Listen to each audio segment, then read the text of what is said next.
Okay, well, I don't know if we're streaming this week, but we did stream last week. We were officially on Facebook, Twitch, YouTube. I think that's it. We're still waiting back to hear. We're still waiting to hear back from LinkedIn. We're apparently not good enough for live streaming on LinkedIn. That's a high. That's a big bar. I just imagine that though. Just imagine like, because I didn't know you could stream live on LinkedIn. But there's a bunch of people talking about like marketing and, finding your purpose and all that bullcrap that you just see, and then there's just us, you know what I mean? Talking about going through renegades on LinkedIn. I could see why they haven't done that. I actually haven't signed us up for the Twitter streaming yet either, so I'll be getting on that. And we'll see. Lagging. Yeah, I know, man. Missing out. It's bad. Anyway, hey everybody, welcome to VM Live. My name is Jack Rollins. I am the host of the show, and with me, as always, man, myth, legend, founder of VM, and close friend, Mr. Jeffrey Hoffman. What's going on, brother? Not much, guys. How are you today? I'm here. So I feel like it's been a week. I think it's been a week. Yeah, for a lot of people. Yes. Seems like. And we also have our buddy Adro. How you doing, dude? It's been a rough week, but Super Bowl is on Sunday, so excited for that. We haven't come up with a bet for the Super Bowl. We did it for fantasy, and then we did it for fantasy. We paid money, so I guess that was just the fantasy league. But then we did our hat bet, but we didn't do anything for the Super Bowl. I think it's because we don't care about either of the teams. It's still Ohio, so like that's still kind of it. No, I'm not taking LA on behalf of California. Fuck that. No, that's funny. Well, when I played like Pee Wee football, we were all they would give us professional NFL sports team names. And so we get the little logo or whatever sticker on our helmets. And I played for the Vikings, the Packers, and I also played for the Rams. And so like in a weird way, I sometimes will cheer for those teams because it's like, well, yeah, I played for them 20 years ago. I was played part of them. Yeah, I have the jersey. And then my nephew, though, it was really weird. My nephew, for his, I think this was during flag football, because this is when they started to realize you probably shouldn't put like 6-year-old kids in tackle football gear and have them charging each other. They used college team names.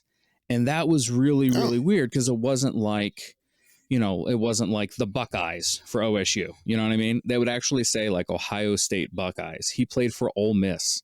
Oh, wow. And I thought that was the weirdest thing in the world. Running Rebels. They were the Ole Miss Rebels. And I'm like, that just like, I use Rebels, use their colors, but you're not associated with the college at all. Like, why are you having and there were fights over what colleges you could pick. And it was, But yeah, he played for Ole Miss. He played for Ole Miss, and his uncle played for.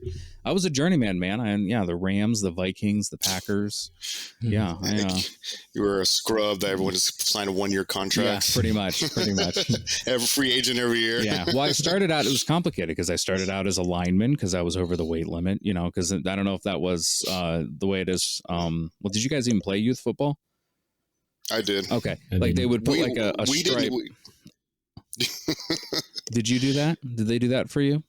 Like a certain weight limit? They did something like that. Yeah. What was the stripe? If you weighed over a certain amount of pounds, and I think it was like the first year was like 85 and I was like 86, and I wasn't fat at that point. I was but I was just a bigger kid.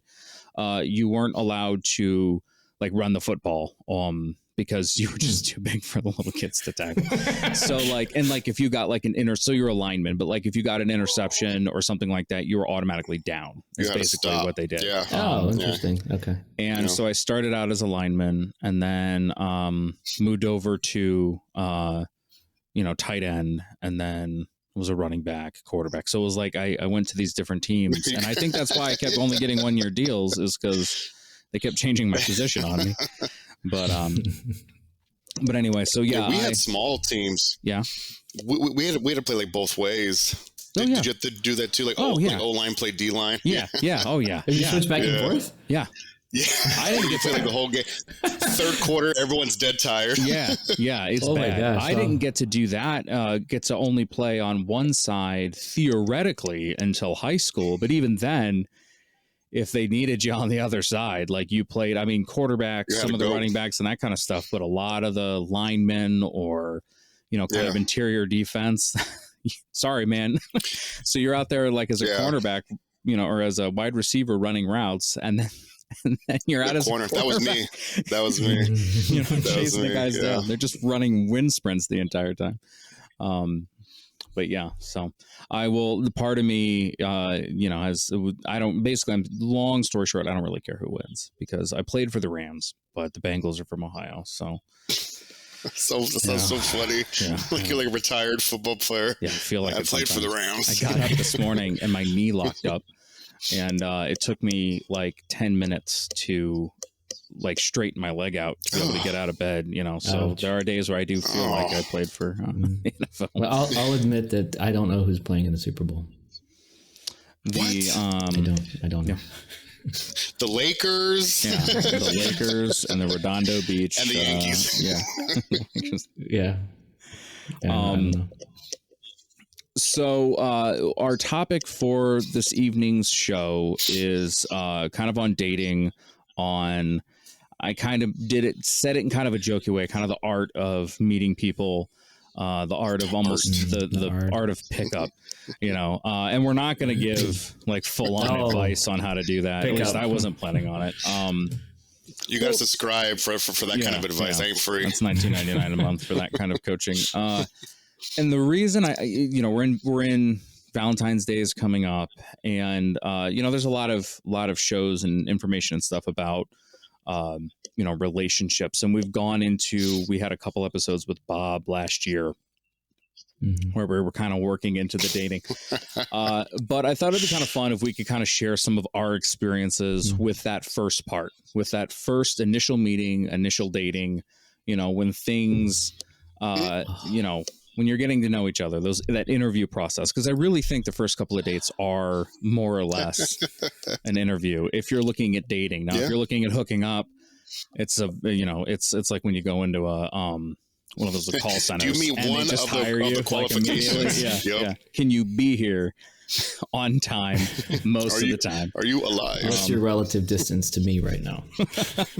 What is your did you extend it out to 5 miles yet, Jeff, or are we still at no, I don't have anything installed right now of a football field? Oh, okay. Oh, you don't have anything installed. I don't have anything installed. I'm just raw dogging life right now, man. Raw dog. What about you, Adria? Do you have anything installed? You've been super busy as of late, so I'm kind of curious with that. You mean like dating apps? Yeah. No, I don't have anything. That's still for me probably like a little bit ways away. Mm-hmm. Yeah.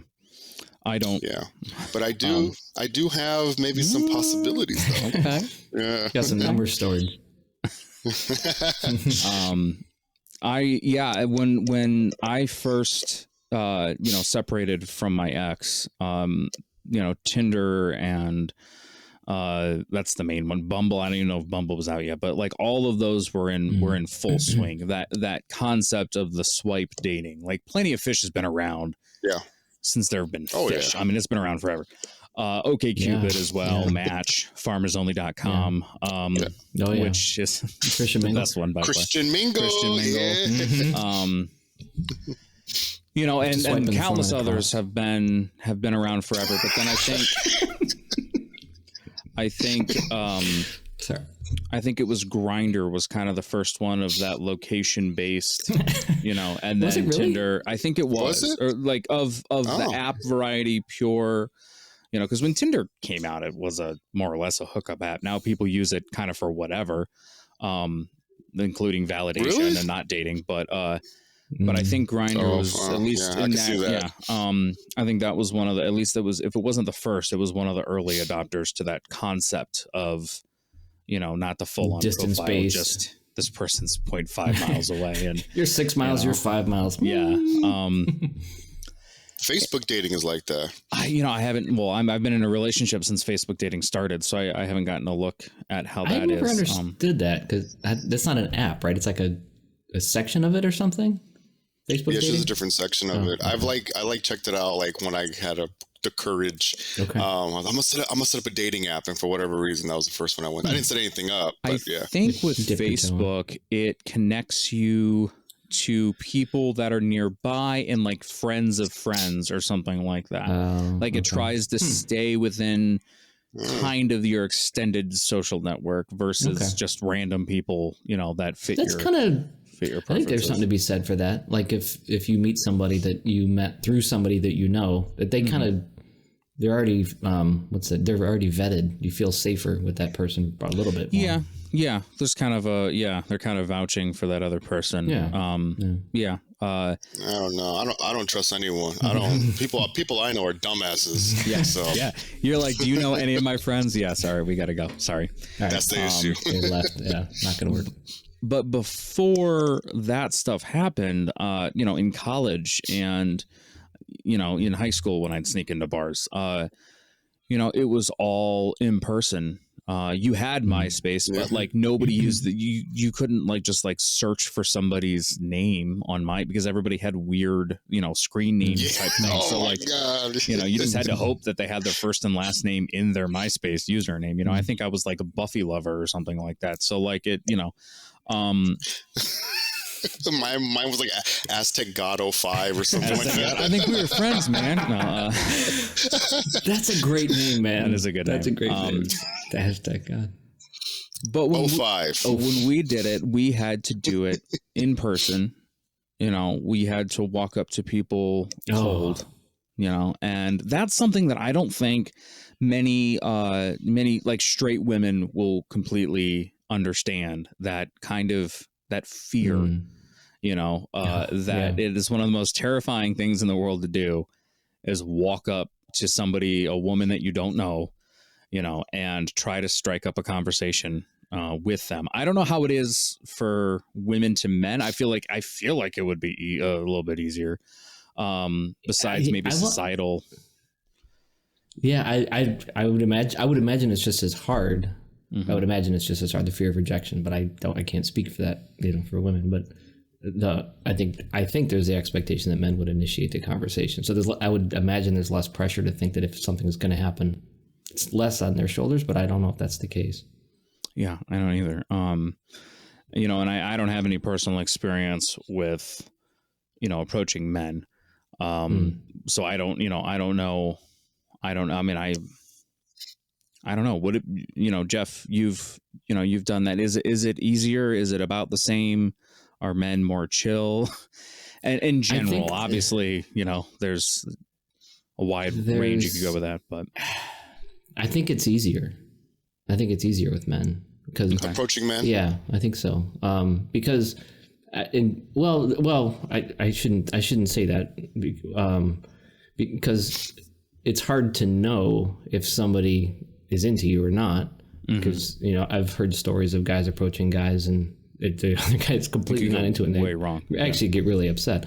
But you can kind of tell. It's like a look or something. And then once there's kind of like a bit of some body language exchanged, there's a feeling of I don't know. It just feels less intimidating. I feel less intimidated by guys than I do by women personally. Okay. I have to admit that you mentioned striking a conversation in person. I don't. Most of the people that I've dated, I've met online, and it feels less. I feel less afraid of rejection when I can type it out. But I don't know. But I'm sure that I've mentioned a while ago that I was when I first started dating, I was very, very scared of that. I was very scared of approaching a woman, and so I challenged myself to just start a conversation with no expectations. I'm not going to go in thinking I'm hoping I'm going to sleep with her. I'm hoping I'm just going to try to get outside my comfort zone and initiate a conversation. And that helped. That helped a bit. Yeah. How many? Didn't you have a number? Wasn't there like a number? I wanted to get this. I sound like I don't know how this is going to come up, but I wanted to get to 100. My goal was to get to initiate conversation, and just genuinely, and not like not only attractive women, not just anybody, literally anybody, because I was so frustrated with myself that I was so intimidated by women that I was kind of defeating myself by putting them on a pedestal and being afraid of rejection. I got to 15. Yeah, I was going to ask, what's your number now? Now, that was just conversations. 15 conversations. Okay. I was going to say you stopped counting though, so you could have had countless after that. Oh yeah, for sure. Yeah. Now I feel a lot more sure of myself and less. It's not really a destination I'm shooting for. It's more of a does it work out? Is there chemistry? But in person is really hard. In person is very uncomfortable. It is. We went for, the first couple of years of college, that was we kind of did something similar. Our goal was to kind of get over that hump. And so we would play all sorts of games and do all sorts of silly stuff because we were young idiots, a couple of us at the bars or whatever. And, we'd give somebody a pickup line and it was always something really dumb. Like, I like salads. Do you want to be my friend? Like something stupid like that. And we'd say, you got to go say that to that girl and we'll go check. We'll go make sure, and we would go up and at a place like a bar or something like that, we never said anything offensive or anything. It was just silly or normal. It really did help us kind of get over that fear a little bit, that kind of, because you didn't care. You just flat out didn't care because your mission wasn't to pick her up or to date her or to marry her. It was to win this bet. So like the motives were completely different. And when we did those things, weirdly enough, we had a lot more success because it's like, it felt like there was no desperation. There was no, I'm going to say this to you if we talk, cool, but really I just want to go back and get my drink, and it worked out a lot more than it didn't in that, environment like that. Do you think it was more the wingman effect or whatever, having guys that are just kind of like right behind you or next to you going, dude, you can do this? Or is it more of the, just trying that might put more pressure on you. Like always people are watching. Well, we always separated out enough. So you had to go out. We purposely didn't want to have that strength of your boys behind you. You know what I mean? Like on a plane of like the animals splitting up so they can attack the gazelle. Like that scene in the Lost World with the raptors. Yeah. No, we did that on purpose though. We did that on purpose because we thought it'd be more challenging if you were more or less alone, and B, we didn't want to like group watch walking up to women, like 3 or 4 or 5 dudes like walking up to women and having one guy say something silly with a bunch of dudes standing behind like, oh, he's gonna do it. He's gonna do it. We felt that would be terrifying to, I've never been approached by 5 guys, but I imagine if I were a woman at a bar and 5 dudes rolled up on me, so we never really did it that way. You were on your own. And I think what it was is the ridiculousness of the comment was different, so there was a little bit of a, what is this guy doing? But then the fact that we legitimately, the mission was not to get the phone number or not to, hook up or anything like it. There was no, and it's almost like the goal was to overcome your own fear. Yeah, that's exactly what it was, and we did it, and it worked. It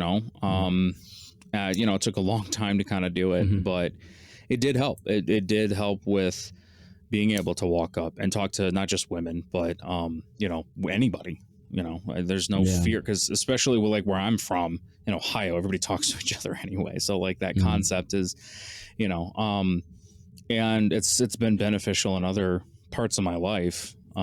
Getting over that fear because now I feel a lot more comfortable walking up and talking to strangers and stuff for various business, networking and all that kind of stuff. So weirdly enough, that did have a lot of crossover. Now I don't generally walk up to people at networking events and ask them if they like salad and they want to be my friend, but salad. That was my line. Damn it. Yeah. You son of a bitch. Anyway, we're going to continue this conversation right after the break.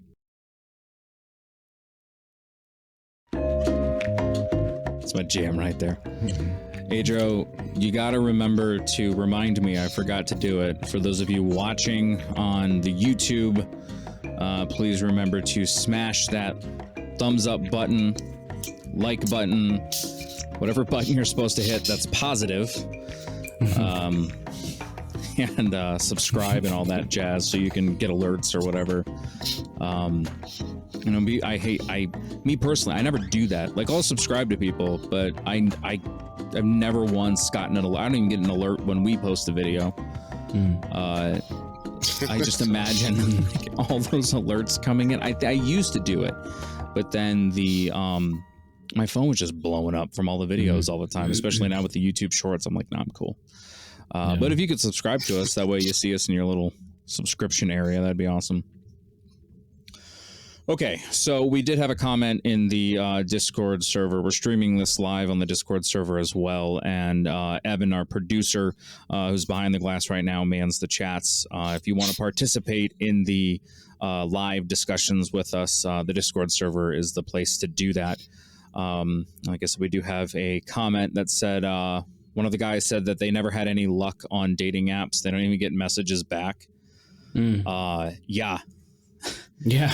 Yeah. I mean, I wish there was like I wish there was increase that radius, buddy. There was it on the server? I think it was on the server. But I also saw a comment on TikTok about how some women were surprised to hear that people pay for Tinder. That was on one of the shows. I mean, I'm sure it's seen it everywhere, but I think when we had Bob on, we were like, yeah, we paid. Yeah. Or he paid for the extra thing, and she's like, what? And it's like, yeah, you run out of swipes as a guy. Yeah. It's yeah. Well, I mean, it's right or wrong. It's very similar to like a ladies' night at a at a bar, you know. If you get the women in for free, the men in theory will then come. But yeah, it's when I started the process of, you know, dating after divorce, I did download the apps, and I came across a lot of the same, you know, no responses back, no, you know, matches every once in a while and that kind of stuff. And then, you know, we talked to Steph about this, and she gave us all the research that said, okay, we'll have this really good picture and do this really good thing and do this really good thing. And it's like, but that stuff doesn't do anything. Like, you got no results. You know, and I'm not a, you know, sociologist, or I'm not even sure what kind of expert would look into the reasons for that. I imagine it's because women probably have a lot more matches in those than we do. We had somebody on the server, a girl, saying that, you know, just hundreds of them, you know, so it's just not being able to get through all those people. Let alone, you know, you got to do something crazy to get noticed, but not weird and not over the top. Like it's a really weird fine line. A lot of rules. If you had to, I'm sorry, go ahead. Oh, I was just going to say, like, what happened with me is I ended up getting angry, at the concept of dating apps, at the fact that, you know, I was getting some response here and there, but I would see all of these profiles of, like, it drove me nuts where they would have no information for me to go on. You know, they like to have fun. Okay. Thanks. Like to travel. Yeah. You know, I like food. I like tacos. Foodie. You know, or in Ohio, it was always, I'm not like other women. I like hunting and mudding and football. And it's like, in Ohio, that makes you exactly like a lot of other women. So, you know, but they give you nothing, and then they would say, you know, don't just say hello. And I'm old fashioned. I say hello when I meet somebody. But that I would get angry. And so I just ended up, you know, deleting everything. It's very frustrating. It's very frustrating. It's one of the reasons why I haven't like started doing that, because I know like the state I'm in emotionally right now, like rejection like that or not getting something would be like crushing to me at this moment. So that's why I said I'm not. It's wise. I'm not doing it. You walk into it and, you know, you can install Tinder for free, and then I don't know how many you run out, 20, 30 Something like that, swipes. 20 a day. And then it's like, oh, you want more swipes? So 5 seconds. Yeah. Boom, 1, 2, boom, 3, boom, 4, boom, 5, yeah. 6. Like, no, okay. And then, Done for the day. $30 a month or 45 or 20. Yeah, it's not cheap. It's not cheap.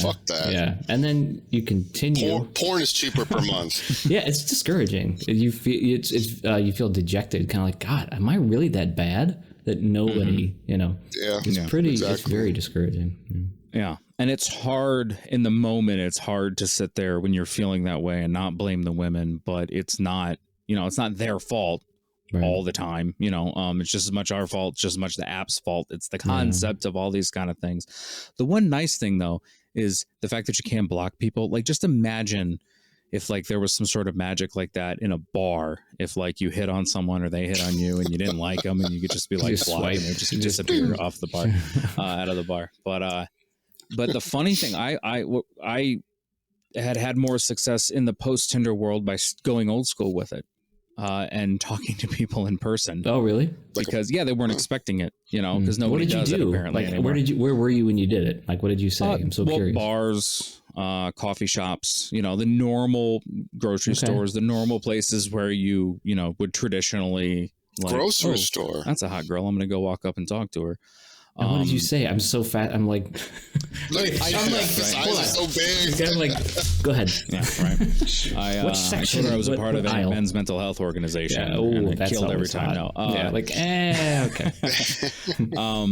I This kept guy's things in tune with his emotions. I kept things contextual to what was going on, and I made sure, unless they were wearing something crazy or awesome, like eye catching, I didn't comment on their looks. So something as simple, if you're at a grocery store, asking somebody about an ingredient, that they're holding, and just make sure that they're not holding something like super obvious, like onion, like, so what do you put that in? Can of soup. Or do it How do you and just do kind of that? lean into the joke, lean into it a little bit. Like, Onion. yeah. Onion rings. Right. There was somebody in the Publix section earlier this week. We were talking about this. Because there was somebody that said, how do I do this? How do I initiate a conversation? And what did he do? It was genius because it worked really well. I don't remember. Do you remember what it was? Because I remember he was asking for style advice. He was asking for a pair of glasses. Oh, yeah. He was saying, what do you think? Do you think this one or that one better? And then they started to joke about something, and then they had. So was date. he like at like the eyeglass, I forget where he was. like I think kiosk or whatever they call those things? No, I don't think he was. I think he was. I think he said he was at a restaurant or something, and like his friend had given him the glass. It was something he was like asking that. for advice though, and Okay. Yeah. turned out well. Yeah. For him. I mean, it might have been. Do you know what was cool about it? Because I think he had another conversation with a guy too, and they also had like a coffee or lunch or something like that.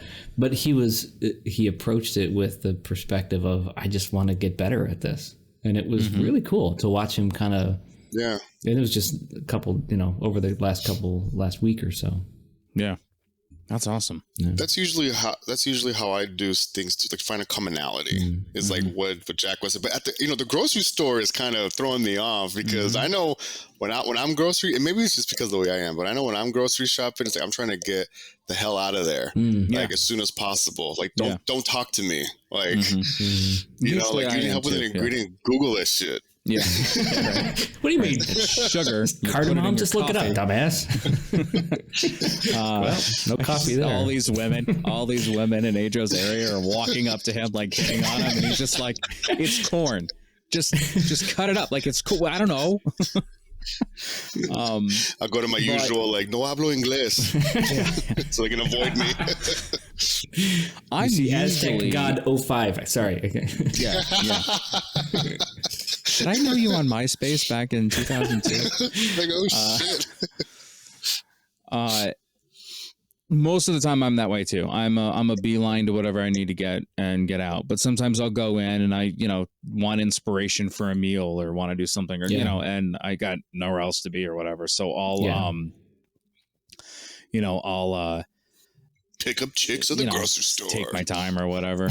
Yeah, pick up chicks. Piggly Wiggly. Think about it. Oh, yeah. And it's funny because you get different kinds of people depending on what grocery store you go to. Like if you go to like the local place, you Whole get a certain Foods? kind. If you go to the farmer's market, you get a certain kind. You go to Whole Joe's, Foods. maybe. Yeah, one of my there's favorite like things to do is to go to Whole Foods and buy a lot of meat. And just all the vegans there get real upset with you and just slap down. You're like, You you also go broke. The cow was vegan. Yeah, that's true. Whole Foods, aka whole paycheck. Yeah. I think about it. I think about approaching people there, but I get too nervous. I get stuck in my head. That's what well, just anywhere, just like a grocery store or whatever. I was like, just asking if they have a bag. Yeah. If you have a bag. Oh, there you go. Oh, by the way. What do you think of these glasses? Like, why are you... I'm even wearing that. Yeah, that surprised me. Like, good for him. But I think that's something that should be, remembered and practiced a little bit. Is if you do it in person, you're doing something that not everybody else is doing. Because I've talked to, I hate to be of like this age now, but like I've talked to younger men, and like they've never done that. So that concept is foreign. No, yeah. They don't have to. Outside of like a friend of a friend in a group. Right. Yeah. When you just pull up on your phone. So that it's kind of a lost art, of trying to, just walk up and see if there's a connection. And I've noticed that it works. Not every time, not the majority of the time. I mean, like, that's just how human beings are, but there is something to be said about going old school because people aren't used to it, and it's different and it's shocking, and it's, especially if you're, if you are younger, like if I do it to somebody my age, it's not that unheard of because we all did it in college, but that's what we did in your early 20s, and you walk up to somebody is it really?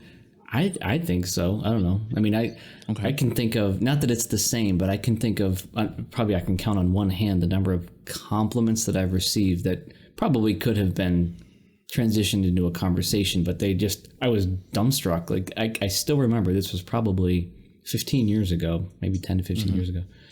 And I think I held the door for a woman, and she stopped and she looked at me and says, "You have very beautiful eyes."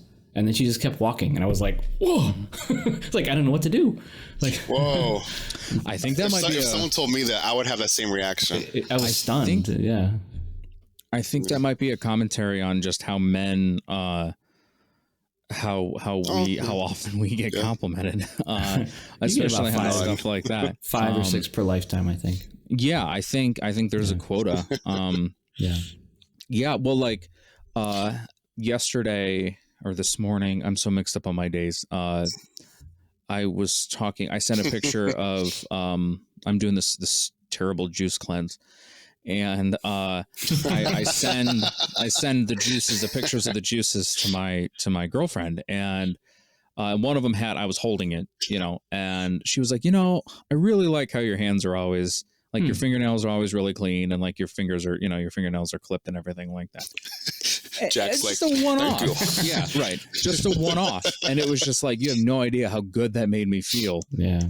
Those are priceless. It was a little thing, and it was just like, so maybe our being shocked when someone compliments us is more a commentary on how often that happens versus, potential conversations. I wonder if we are intimidating to approach. You mean like men in general? Us personally or men? Oh, yeah. Well, Adro specifically. No, but like, I mean, if you look at, I don't know, I can't guess the reason, but I wonder what the reason is behind it. For what? For women not approaching men? Just approaching or complimenting or anything like that. I think approaching. I think it's scary for them. Yeah, I imagine. I definitely think so. There's like a danger element to them for them, especially if they've had some sort of like trauma, it's just some traumatic experience, So I don't know. I know for me, I purposely try to make myself like as, I don't know, what's the opposite of intimidating? Like approachable, like, as possible. Like I usually like always will have like a smile on my face and stuff like that. Not for like women, just for anyone in general. But I'm always I'm like the annoying dude who purposely will go places like looking to compliment people on stuff. So it's like if I If I see someone with nice shoes, you're getting complimented, you know? Like if you like the same teams I like, and you have like the hat on or the shirt, you're getting complimented. Cool. And that usually opens up the door, especially with like women, like for a conversation. And so it's, you know, it's pretty good practice, you know, just to get over that, you know, that just hump of, you know, starting or initiating something. One thing I think when the time is ready for something, you're ready. One thing I think is important with that kind of stuff, though, is to make sure that your compliments are genuine. And, you know, because I know you'd see a lot of that kind of stuff where it's like, hey, you look great in that dress or whatever. And that might be true, you know, but like, make sure the compliment's actually genuine. Make sure you mean it. If you're doing it to practice, have no other, you know, future of what could happen afterwards in mind. Like literally say the compliment and then move on. You know, that's going, a great way to, a great way to, and I agree, Adria. I think, you know, I've heard it from so many women, you know, unless we're in like a dangerous area or something like that. And even some of us not, you know, we can walk home, usually and feel pretty safe. You know, if a girl, generally wants to have sex with us and we turn her down, it's the end of the discussion, you know what I mean? Whereas that's it. There's an element of danger that we have to acknowledge that women face where, you know, if they turn someone down or if they're not polite or if they're not a million things, you know, that could potentially in a male female relationship, you know, tick the male off, like they're potentially putting themselves in danger just for existing, you know, and that has to be a major part of it. I also think there's still the societal standpoint or views on that of men being the ones to approach women. I still hear it all the time where it's, you know, the effort and that kind of stuff, you know, look on social media, you see it all the time where, you know, if he's not putting in the effort, like, why should you, you know? And there's arguments to be made about that, but I think that there is enough of that floating around where, and frankly, if that's the case, like if people are walking up to you to talk to you, you're not going to go seek other people out. You know what I mean? Like if it's coming to you, you know, it's like if you're at a restaurant and they're bringing you food, yes, you can go cook, you know, but they're bringing you food, so you're not going to worry about it. You know, it's just, no, I'm fine. I got this. Right. So, and there's always the potential that we're just ugly. So we could, try to remember that too. Yeah. So, we're going to go to break and we'll be right back in 2 minutes.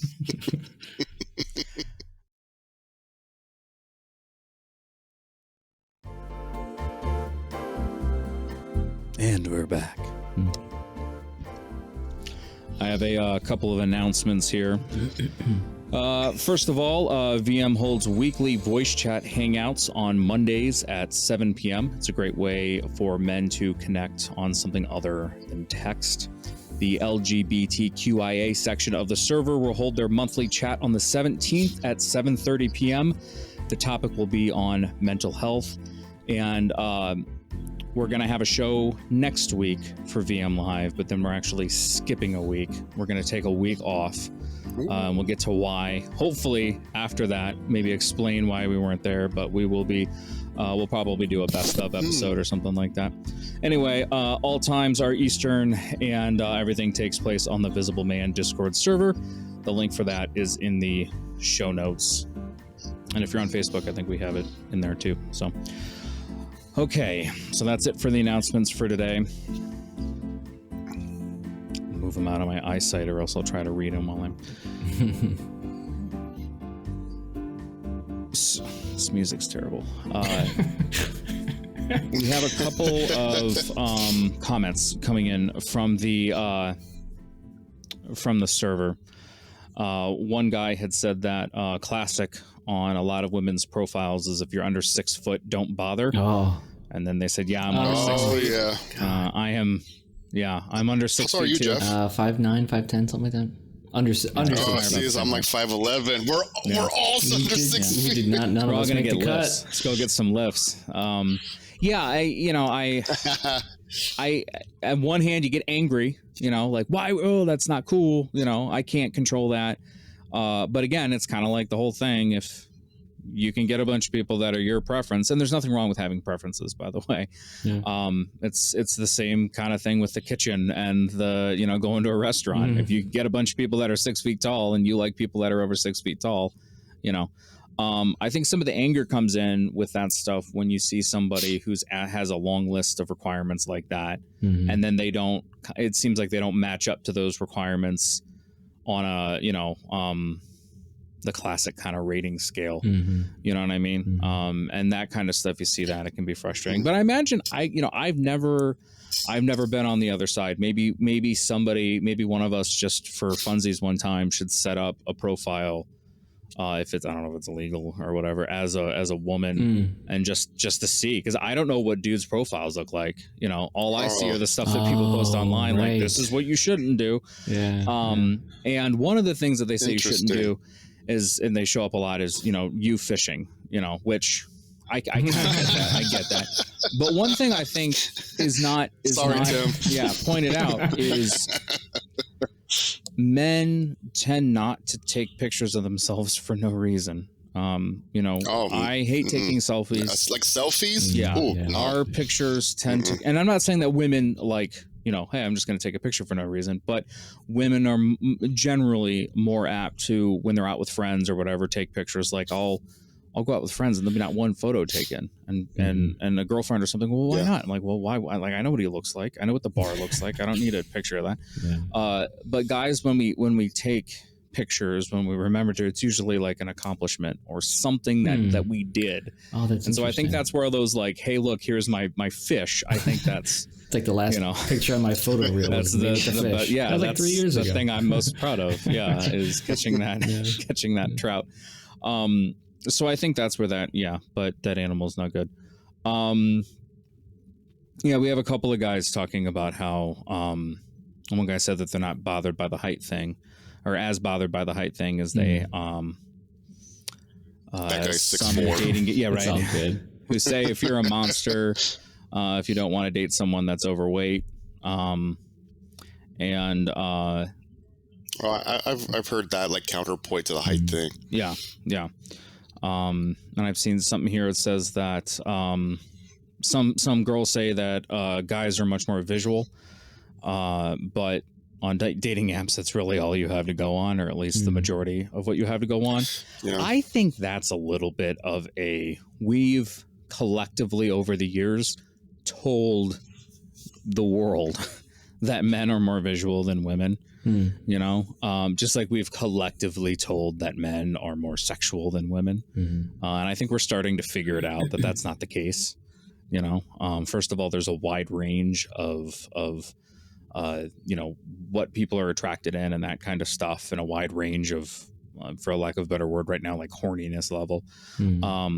But I think we're starting to learn that kind of, you know, men are these horny, crazy, you know, always wanting to do nothing but have sex, and women have to be seduced. I think we're learning that that's not totally the case, and I think it's the same for visual and apps like Tinder and that kind of stuff. I think prove it a little bit, because, you know, if that were the case, then it would be, you know, the guys would see the pictures and the girls would just get, you know, the just resume text, or whatever, you know. But the resume. But I think that acknowledging that evens the playing field a little bit, and I think it also ups our responsibility a little bit.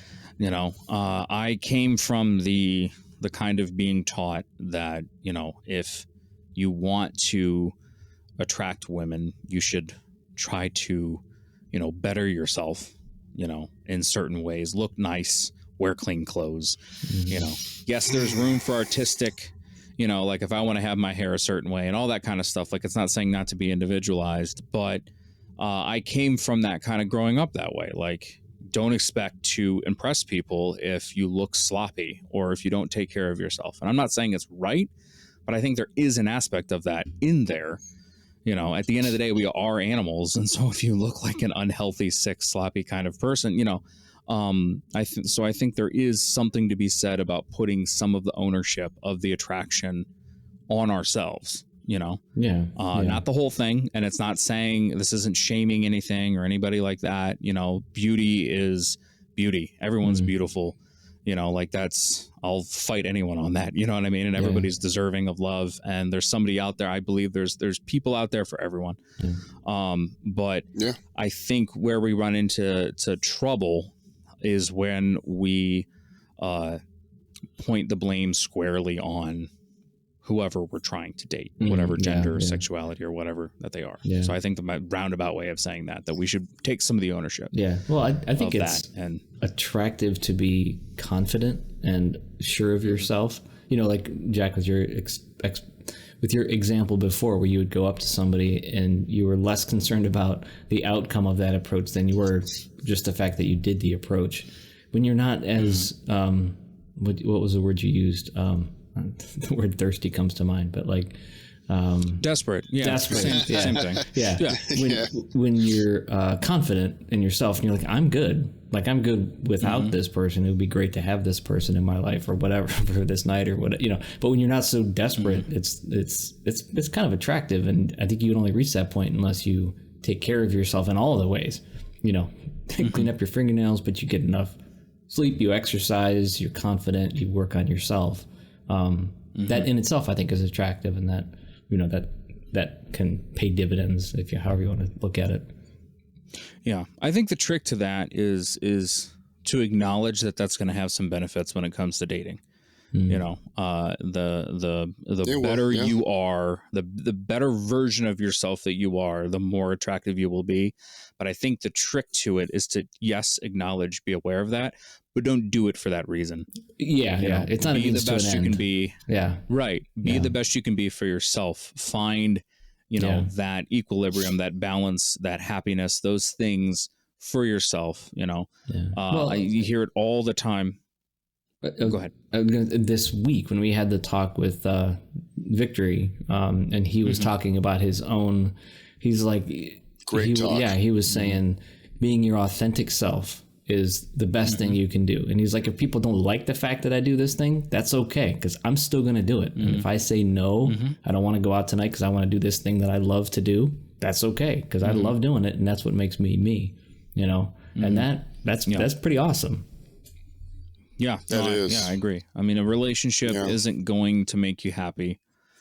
It may give you temporary, pleasure, but it's not going to solve all of your other problems. What's going to happen is you're going to have all of your other problems and also relationship problems. Now that's not to say, because I hate to sit there and say like, oh, the guys in the relationship say that, of course, but that's not to say that having someone there, can help you with those things. Problems seem a lot easier when you have someone to go home to. Like, I get that. But you aren't going to find happiness in the relationship, if we're kind of talking about relationships and stuff now, but in the beginning, we were talking about the initial approach and the art of dating, I guess. One thing that I genuinely don't know how to, resolve, or that I've thought about lately is just like in a job interview, you put on your best version of yourself when you're talking with somebody. And I can think back to first and second dates that I've been on, where it's almost like to be your complete authentic self from the beginning is really hard. And it's hard to be, it's hard to find that balance of like, I'm going to be the best version of myself and then go home and be my real self, but at some point those two are going to collide or mix or converge. And then the relationship may not work out if you've waited too long to show your authentic self. So I think finding that balance is hard. I think a big part of that is like when the fear of being your authentic self from the jump is that if they reject you, they rejected your authentic self. While when you're this kind of fake, like version of yourself, right? Like the best version of yourself, presentable. At least if they reject that, you're like, well, that's not really me. It's like, they didn't really reject me because that's not my authentic self. Yeah. I think, but I get what you're saying, Jeff, because it's like every day you kind of get more and more, like you kind of take off one layer, next day another layer, and then like day 3 or 4 is like, hey, this is me. I think they say, it takes, I mean, this is all just, crap. Our mom told us a long time ago, but I think they say about 9 months of consistent dating for you to really kind of for the mask to come off. Yeah. Wow. Well, that's back when like people, now remind you that came out back when people would like go on like 1 date or 2 dates a week. Whereas now it just seems like when you're with someone, you were with them 24/7. I've noticed that happens a lot more than it used to. Yeah. But that makes sense because you get you past that honeymoon period. It gets you past that, initial kind of chemically driven lust period. Mm-hmm. And, at that point you're kind of looking at the person for who they are instead of through the lens of all the chemical reactions going on. It gets tiring to sustain that non-real version of yourself too. Because it's just not authentic. So it takes energy to sustain that mask or whatever you want to call it. So would you say your biggest piece of advice for picking people up, dating people, whatever you want to call it, would be to, find that authentic person? Somebody said in the comments, somebody that shares their values and those kind of things, to find the authenticity within yourself and just be that person, and you'll figure it out from there. I think that's the ideal that we're all shooting for. Mm-hmm. I think that the way to find that, unfortunately, is through doing it the hard way, where you realize that somebody collides with your values, and you don't realize that until somebody disagrees with you or makes you uncomfortable. Mm-hmm. And then not that you want to call that a relationship, but an interaction, a date or two, and you're like, ooh, that didn't feel good when she said that or he said that. Like, okay, now I know that that's one of my values. It's almost like you have to, I don't know, empirically or reverse engineer what you are by interacting with other people. Yeah, I think there is something to be said about that. You have to get it wrong. Quite a few times before you figure out how to get it right. I mean, most people don't get married to the first person that they fall in love with nowadays. No. Anyway. Yeah. And statistically after that, most of those people don't even stay married. So case in point, 1, 2, 3. Yeah, right. What were you gonna say, I was just with expectations. Like there's like too many, people put too much on stuff like so early, it's like they have one conversation with this person and they start thinking all these crazy thoughts, like way ahead in the future or too deep into them, when it's like, man, like it was just like one conversation, or just like one date, it's like it's going, like most likely this is where it's going to end, and that's okay. Like it's okay if you put in time and a few dates into someone and it doesn't work out for whatever reason, it's okay. Yeah, that's something. Our last talk was about how men handle breakups. And that's one thing when the week since that discussion, I regret not talking about that type of discussion that you brought up, Adriel, where like, it's just not going to work out. I suck at that. I suck at saying I don't think this is going to work out. It's very hard to be that direct. But I think it's an important discussion to have. Yeah, that's tough. That's really tough. So we hope we gave some kind of. It's data. We don't really go for advice here. Yeah, we don't really go for advice here. This is more just sharing our experiences with this kind of stuff. So, if it doesn't work, we had a LOL JK at the end, so don't blame us. Yes. Yeah. LOL. LOL JK. Good to go.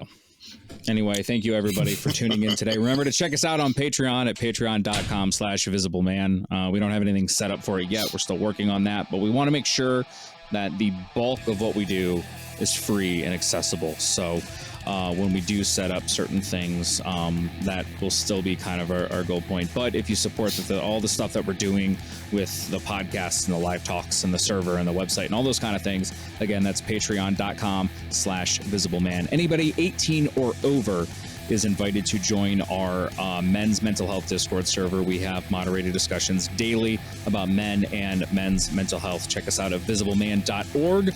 We're also on Facebook and Twitter and YouTube and Twitch and LinkedIn and Pinterest Adro's still working on the MySpace. We're trying to figure out what kind of music we want for that to get that set up, but we will be on MySpace. Damn it, Tom. Hey, for those of you who are listening to this via the podcast, please remember to rate, review, and subscribe. That helps other people find the show. Adro, why don't you say it for me for the people who are watching this? What would you like them to do? Smash that like button. And subscribe.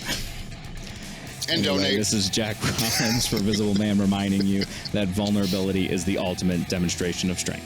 Cheers.